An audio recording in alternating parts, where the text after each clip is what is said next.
Good morning friends, నేను మీ సాయి మల్లేష్ని మాట్లాడుతున్నాను. ముందుగా మా ఛానల్ సబ్స్క్రైబ్ చేసి లైక్ చేసి షేర్ చేయండి. అదేవిధంగా ఈరోజు వార్తల్లోని ముఖ్యాంశాలు తెలుసుకుందాం. ఈనాడు దినపత్రిక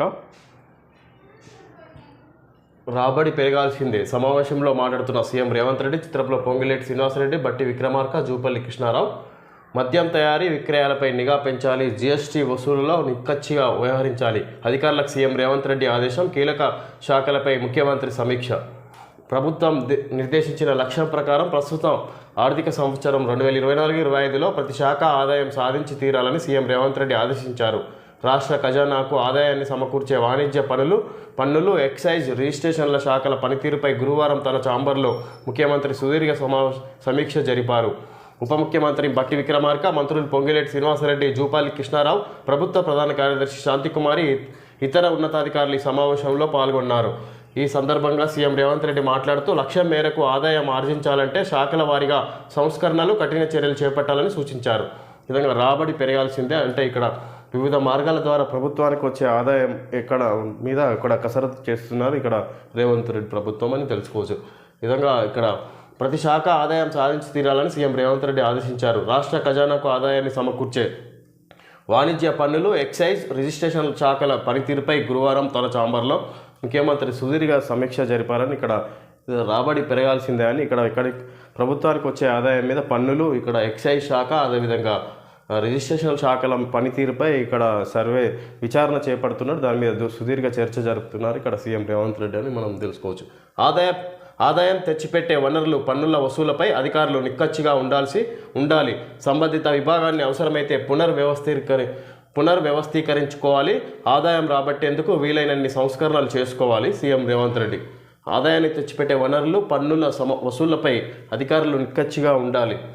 సంబంధిత విభాగాన్ని అవసరమైతే పునర్వ్యవస్థీకరించుకోవాలి. ఆదాయం రాబట్టేందుకు వీలైనన్ని సంస్కరణలు చేసుకోవాలని ఇక్కడ ప్రభుత్వానికి ఆదాయం ఏ మార్గంలో వస్తున్నదో ఎక్కువగా వాటిపై దృష్టి పెట్టి అధికారులు నిక్కచ్చిగా పనిచేసి ఇక్కడ వసూలు చేయాలన్నట్టుగా ఇక్కడ అధికారులను ఉద్దేశించి ఆదేశాలు జారీ చేస్తున్నట్టు ఇక్కడ సమావేశం. సాంకేతిక సమస్యలతో నిలిచిన భూముల రిజిస్ట్రేషన్లు, గంటల కొద్ది కార్యాలయాల్లో వినియోగదారుల అవస్థలు, ఇది దేశవ్యాప్త సమస్య అంటూ రిజిస్ట్రేషన్ల శాఖ వివరణ. సాంకేతిక సమస్యలతో నిలిచిన భూముల రిజిస్ట్రేషన్లు, సాంకేతిక సమస్యలతో ఇక్కడ ఆన్లైన్ టెక్నికల్ ఇష్యూ వల్ల ఇక్కడ భూముల రిజిస్ట్రేషన్లు నిలిచారంట. ఇది గంటల కొద్ది కార్యాలయాల్లో వినియోగదారుల అవస్థలు, గంటల కొద్ది వెయిట్ చేసిర్రు, అక్కడ పనులు పెండింగ్, సిస్టమ్స్ ఆన్లైన్ సాంకేతిక సమస్యల వల్ల ఇక్కడ ఆగిపోయినాయని తెలుసుకోవచ్చు. ఇది దేశవ్యాప్త సమస్య అంటూ రిజిస్ట్రేషన్ల శాఖ వివరణ. ఇది దేశవ్యాప్త, రాష్ట్రంలోనే కాదు దేశవ్యాప్తంగా ఉందంట అది సమస్య అని ఇక్కడ దానికి సంబంధించిన రిజిస్ట్రేషన్ల శాఖ వివరణ ఇచ్చింది ఇక్కడ వినియోగదారులకు. వందే భారత్ తొలి sleeper rail Secunderabad to Mumbai మార్గంలో బోధన్ వరకు రాయలసీమ ఎక్స్ప్రెస్, కచ్కు రాజ్కోట్ ఎక్స్ప్రెస్ పొడిగింపు దక్షిణ మధ్య రైల్వే ప్రతిపాదన. ఇక్కడ కొత్తగా వందే భారత్ తొలి స్లీపర్ రైలు సికింద్రాబాద్ నుంచి ముంబై మార్గంలో ఏర్పాటు చేస్తుంది కేంద్ర ప్రభుత్వం. బోధన్ వరకు రాయలసీమ ఎక్స్ప్రెస్, కచ్కు రాజ్కోట్ ఎక్స్ప్రెస్ పొడిగింపు దక్షిణ మధ్య రైల్వే ప్రతిపాదన. దక్షిణ మధ్య రైల్వే ప్రతిపాదనలో ఇది కొత్తగా సికింద్రాబాద్ నుంచి ముంబై మార్గంలో వందే భారత్ తొలి స్లీపర్ రైలు వేయబోతున్నారని ఇది తెలుసుకోవచ్చు. 65 కోట్ల అక్రమ ఫీజులు తిరిగి ఇచ్చేయండి, ప్రైవేట్ స్కూళ్లకు మధ్యప్రదేశ్ ప్రభుత్వం ఆదేశాలు. 65 కోట్ల అక్రమ ఫీజులు వసూలు చేస్తుంది, తిరిగి ఇచ్చేయండి అని ఇక్కడ ప్రైవేట్ స్కూళ్లకు మధ్యప్రదేశ్ ప్రభుత్వం ప్రైవేట్ స్కూళ్లను ఉద్దేశించి మాట్లాడడం జరిగింది. 65 కోట్లు అక్రమంగా ఎక్కువ ఫీజులు వసూలు చేసిరు విద్యార్థుల నుంచి, అవి తిరిగి ఇచ్చేయండి అన్నట్టుగా ఇక్కడ ప్రైవేట్ స్కూల్ యాజమాన్యాలకు మధ్యప్రదేశ్ ప్రభుత్వం ఆదేశాలు జారీ చేసింది. నీట్ యూజీ పిటిషన్లపై విచారణ 18కి వాయిదా. నీట్ యూజీ పిటిషన్లపై విచారణ 18కి వాయిదా వేసింది ఇక్కడ కోర్టు. ఇద్దరు వద్దు, అమెరికాలో బైడెన్, ట్రంప్లపై వ్యతిరేకత. తొలిసారిగా అధ్యక్ష అభ్యర్థుల సంక్షోభాన్ని ఎదుర్కొంటున్న అగ్రరాజ్యం బైడెన్ అయితే గెలుపు కష్టమేనన్న నిధుల సేకరణకర్త క్లూనీ.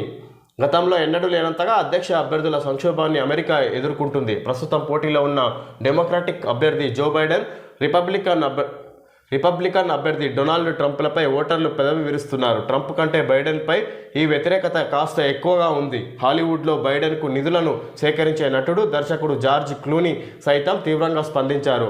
ఆయనైతే డెమోక్రాట్ల గెలుపు కష్టమేనని స్పష్టం చేశారు. మరోవైపు భారత సంతతి అమెరికన్లలోనూ బైడెన్ పట్ల భారత సంతతి అమెరికన్లలోనూ బైడెన్ పట్ల వ్యతిరేకత వ్యక్తమవుతుంది. సరిగా నడిపేవారు కావాలి, దేశాన్ని సరిగా నడిపేవారు కావాలని, అనారోగ్య సమస్యలతో ఉన్నవారు కాదని సగటు అమెరికన్లు కోరుకుంటున్నారు. ప్రస్తుతం ఉన్న ఇద్దరు అభ్యర్థులు వైదొలిగితే మంచిదని అభిప్రాయపడుతున్నారు. రాజకీయంగా పోటాపోటీగా ఉండే మిషిగన్,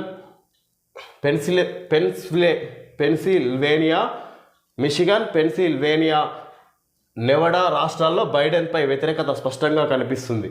భారత సంతతిలో గత ఎన్నికలతో పోలిస్తే బైడెన్ పట్ల భారత సంతతి అమెరికన్లలో ఆదరణ 19% తగ్గింది. బుధవారం విడుదలైన సర్వేల్లో 46% మందే ఆయనకు ఓటేస్తామని చెప్పారు. 2020లో 65% మంది బైడెన్కు ఓటేశారు.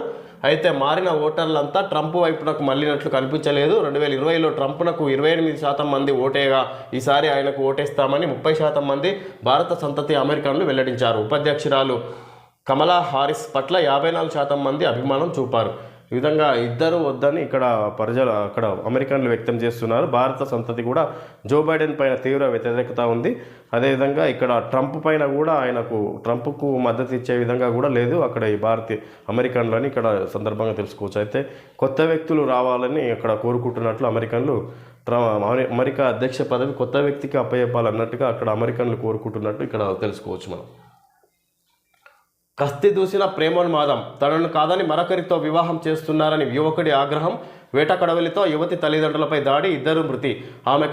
ఆమెకు సోదరుడికి తీవ్ర గాయాలు. తాను ప్రేమ వివాహం చేసుకొని అనంతరం పెద్ద మనుషుల సమక్షంలో విడిపోయిన యువతికి పెళ్లి సంబంధాలు చూస్తున్నారనే కోపంతో ఓ వ్యక్తి ఉన్మాదిగా మారి ఘాతుకానికి తెగబడ్డాడు. ఆమె కుటుంబంపై దాడి చేశాడు. యువతి తల్లిదండ్రులను నరికి హతమార్చాడు. అడ్డు వచ్చిన యువతి ఆమె సోదరుడిపై కూడా దాడి చేయడంతో వారికి తీవ్ర గాయాలయ్యాయి. వరంగల్ జిల్లా చెన్నారావుపేట మండలం 16 చింతల తండాలో ఈ దారుణం చోటు చేసుకుంది. నిందితుడు నాగరాజు. భాజపాతో బారస కుమ్మక్కయింది. గులాబీ పార్టీ ఓట్లన్నీ కమల దళానికి వేయించారు. అందుకే కాంగ్రెస్కు సీట్లు తగ్గాయి. కురియన్ కమిటీకి ఎంపీలు ఓడిన అభ్యర్థుల ఏకరవు. లోక్సభ ఎన్నికల్లో తెలంగాణలో కాంగ్రెస్ను ఓడించాలనే లక్ష్యంతో పోలింగ్కు ముందే భాజపాతో బారస కుమ్మక్కయిందని హస్తం పార్టీ ఎంపీలు, ఎన్నికల్లో ఓడిన అభ్యర్థులు, ఇతర నేతలు పేర్కొన్నారు. లోక్సభ ఎన్నికల ఫలితాలపై కాంగ్రెస్ అధిష్టానం సీనియర్ నేత పీజే కురియన్ నేతృత్వంలో నియమించిన నిజ నిర్ధారణ కమిటీ గురువారం గాంధీభవన్లో రాష్ట్ర నేతలతో సమావేశమైంది. లోక్సభ నియోజకవర్గాల వారీగా గెలిచిన ఎంపీలు, ఓడిన అభ్యర్థులతో కమిటీ సభ్యులు కురియన్, రకీబుల్ హుస్సేన్ మాట్లాడి వివరాలు సేకరించారు. ఈ విధంగా భాజపాతో బారస కుమ్మక్కై ఇక్కడ బీఆర్ఎస్ ఓట్లన్నీ బీజేపీకి ఓట్లేసి గెలిపించినట్టుగా ఇక్కడ కుమ్మక్కై అక్కడ బీజేపీకి పడ్డాయి బీఆర్ఎస్ ఓట్లని ఇక్కడ, అందువల్ల కాంగ్రెస్ ఓడిపోయింది ఎంపీ సీట్లలో అన్నట్టుగా ఇక్కడ కాంగ్రెస్ అధిష్టానం ఒక సర్వే చేయించాలన్నట్టు కురియన్ కమిటీ ఏర్పాటు చేసి రాష్ట్రానికి పంపింది. హైదరాబాద్లో నిన్న గాంధీభవన్లో సమావేశమై ఇక్కడ ఓడిపోయిన ఎంపీలు, అదేవిధంగా హైదరాబాద్ తెలంగాణ రాష్ట్ర ముఖ్య నేతలతో కాంగ్రెస్ ముఖ్య నేతలతో సమావేశం ఏర్పాటు చేసింది కురియన్ కమిటీ. ఓటమికి గల కారణాలను తెలుసుకుంటే ఇక్కడ వాళ్ళంతా బీజేపీకి మద్దతు ఇచ్చారు. బీఆర్ఎస్ వాళ్ళంతా కుమ్మక్కయ్యారు. వాళ్ళు కాంగ్రెస్ పడే ఓట్లని బీజేపీకి పడ్డాయని ఇక్కడ తెలియజేయడం జరిగింది కాంగ్రెస్ నాయకులంతా. ఇది Lewis end of season sale, by 1 get 1 terms and conditions apply. Shop now to Lewis stores and levi.in. ఇది లెవిస్ అడ్వర్టైజ్మెంట్ షాప్, బట్టల డ్రెస్సులు సంబంధించి.